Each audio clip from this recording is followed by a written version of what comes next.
After I finished college, the Korean War was on in the world, and they took me into the army, and they sent me, because I spoke German and Russian, they sent me to Europe instead of to Korea.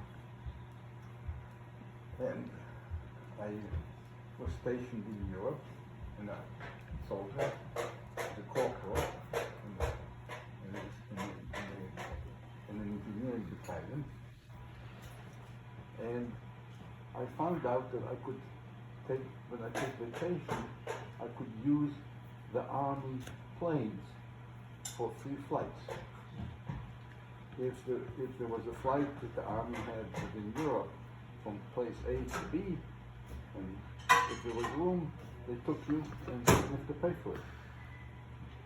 So time came, and I found out that I had a relative in Israel. I saw pictures of me visiting them, and I was a soldier at the time.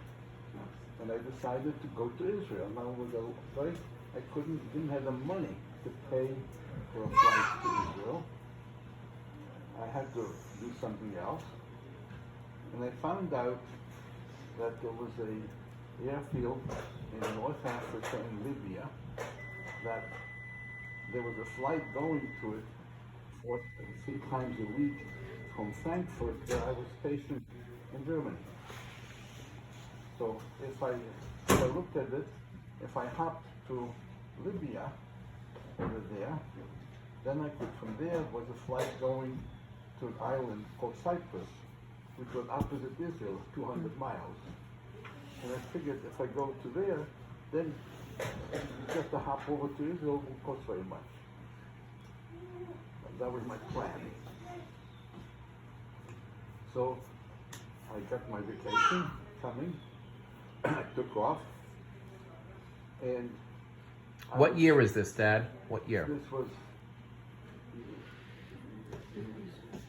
must have been, I think, 1957 or thereabouts. 56 or 57? Not ballpark.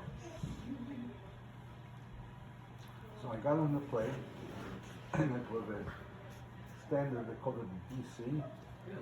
It had, when you got to the plane, you know, the plane is like this when you sit, it rose. The door that entered in this DC plane went like this. There's a plane, and you open the door and you walk inside.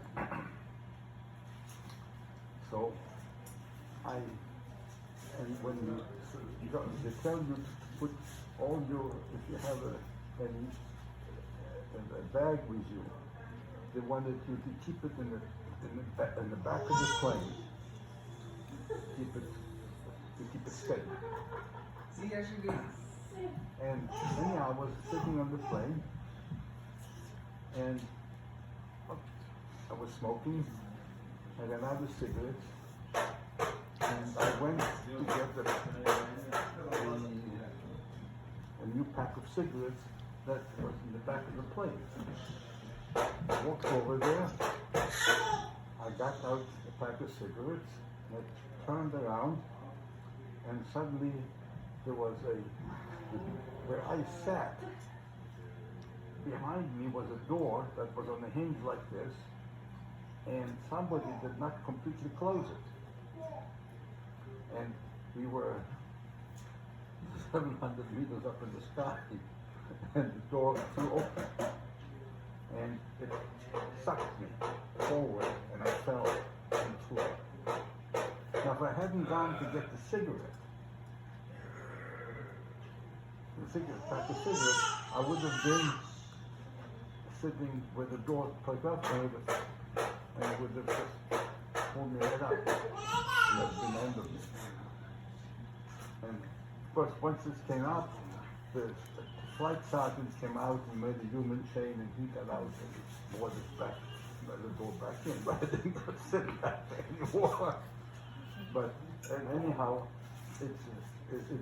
what's interesting about it to me is that smoking, which is not very good for you, saved my life.